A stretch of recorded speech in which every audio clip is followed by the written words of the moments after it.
All right, Lucas, I saw you pitch on the backfield here yesterday. How'd it go?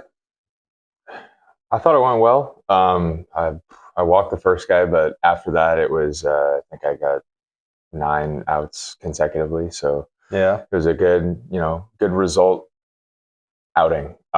Personally, I feel like some of my stuff left a little bit more to be desired, but you can't argue with the outcomes and the results. So that part of it is very encouraging and pleasing to see, especially when I didn't necessarily feel like I had my best stuff. I was still able to get results and make it look relatively easy. I would hope. So what are you not happy with? Um, I've been working on my cutter a lot this off season, trying to get a little bit different feel and try to make it more look like my four seam fastball rather than it look more like my slider. Mm-hmm. And just finding a way to get a consistent feel with the new grip I have is something I'm working on. And yesterday it was very slider blendy, but the velocity of the pitch is still there. So it's just about making sure that my hand's in the right position at release to have it take off and have that natural cut action that I'm looking for. Is that a feel thing? Yeah. As much as anything? Yeah. So the more you do it, the better it'll get, hopefully. Yeah, 100%. Yep. So let's look back on the last year. Full year at AA, then you had some AAA time, right? So what did you think when you kind of got home and analyzed your season? I thought it was a good year. I went through a lot of, minor tweaks and changes throughout the year that, kind of wore on me at some points. There were a lot of times where I would head out there on the mound and kind of feel like I kind of had to figure out how to pitch as I went on. But, I feel like it definitely helped just understanding the fact that, I'm not going to feel the same way week in, week out, every start, and finding a way to understand who I'm going to be on any given day when I'm starting, when I'm on the mound, and, understanding and, learning how to be successful when I'm feeling a certain way, or when I can, kind of tell that my stuff doesn't feel like it's the best right now. Okay, what can we do to make sure that I'm still able to give a quality start or give as much as I can give before, the ball's taken out of me from my hand. So you learned a lot about yourself last year. Yes. Yeah. Does that make you even more ready now for what's to come? I would like to hope so. Yes. Because you're another step on that ladder, right? Yep. You're a little taller on that ladder. Just a little bit. Right? A little closer on that ladder. And let me ask you this. Where you are now compared to where you were like when you came into the system, can you compare and contrast that? How are you different now compared to when you first walked in the door, let's say here after you got drafted? I truly feel like a professional baseball player, I would say. Pitcher, not a thrower? A pitcher, definitely. I've always been a pitcher. I've always called myself a pitcher. Come on. But I would say a more refined pitcher now. Maybe? Yeah, okay. We can say more refined. Okay, more refined. okay. Yeah. I would say when I got drafted and when I came in, I felt like wide-eyed. Oh my gosh, I'm here. But now it's coming into spring training. It's like it feels like I'm you belong. Yes. It feels like I've been here. I understand there are guys who have been here for less time than I have that I'm kind of helping them out, showing them the ropes, and trying to just be a good teammate and leader among the locker room and the clubhouse, among the guys that I'm working with, because I've been working with a lot of younger guys this spring, just in the groups that they've put us in, which has been, I think, really good for me, just to it kind of forces myself to lead by example, because there's a lot of stuff that these guys haven't necessarily done sometimes. But for me to kind of just throw all the BS aside and just go to work, I think I would like to say it's good for everyone else to see. Sure, absolutely.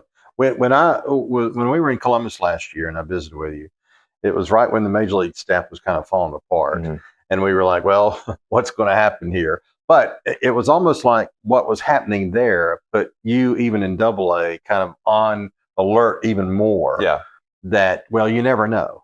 Okay, well, now, I mean, we hope that things don't fall apart again up there, although it started off that way a little bit a couple of weeks ago. But now that you are going to be in AAA more than likely, I mean, that's even more of like an awareness of what could happen now, right? And that had to be an exciting offseason to think of the proximity, geographically and literally, of how close you now are. Yeah, Oh yeah, absolutely. I mean, the end of the year couldn't have gone any better for me. I mean, after, wasn't as good of a year as it was in 2024 for me personally, but the end of the year, the final six starts, I rattled off like six quality starts to end the year, and that was, a real positive for me going into the off season. It made me feel like, okay, we found something at the end there. We found Mm-hmm. something that we can continue to build on and work towards.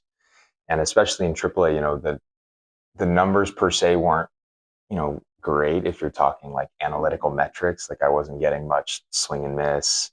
My velos weren't as high as I would have liked, but I was getting outs, and that's it's the name of the game is collect as many outs as you can. I want to ask you about that because you're not a flamethrower per se. You're not 99 or 100. So there's so much focus on that now. Mm-hmm. You got to throw hard. You got to throw hard to get drafted. You got to throw hard to make a college team. You got to throw hard to make a certain minor league team, and you got to throw hard to make a major league team. But do you pride yourself on, especially with your new pitches, on being that pitcher, on being able to have the arsenal that, okay, I've got an effective fastball, I've got things off that fastball that I can use, and I may not throw 99 or 100, but I'm going to get people out. Yeah. Do you pride yourself on that? 1,000,000%. I feel like that's my identity as a pitcher right now is I'm not going to blow you away with velocity, but I'm not going to throw the same thing twice in a row, and you're going to have to figure out where the ball's going every time, and it's not going to look the same every time. So you don't feel pressure to throw harder, though, do you? I mean, well, the velo chase is always there. I'm always, looking for a little bit more. I mean, I feel like it's natural as a pitcher, just you're always trying to throw harder. You're always trying to find just a little bit more, just that extra edge.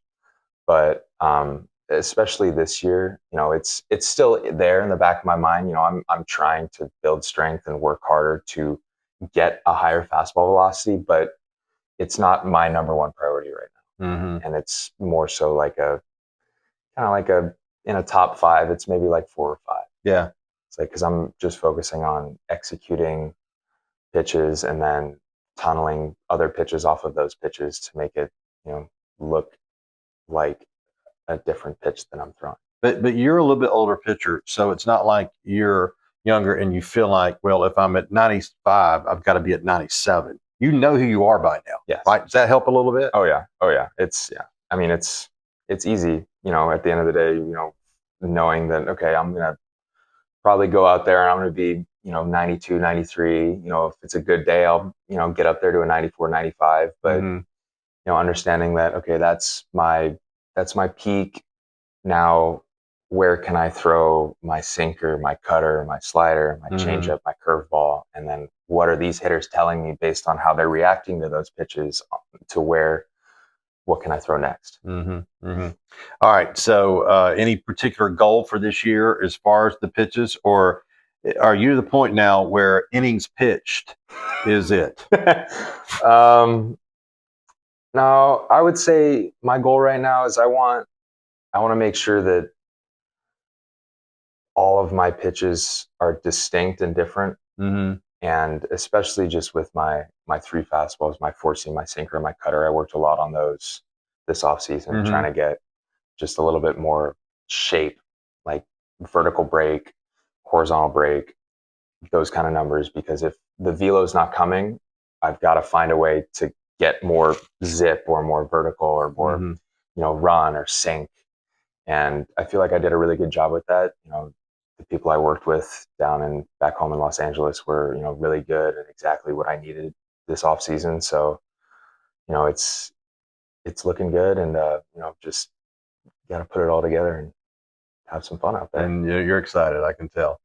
I mean, I just love being back here. It's great, coming to the facility every day. I mean, to call this work is a privilege. So, I'm so blessed. Absolutely. Well, thank you. Appreciate we wish you well. We Thank look you. forward to seeing you during the year. Okay. Thank you so much. All right.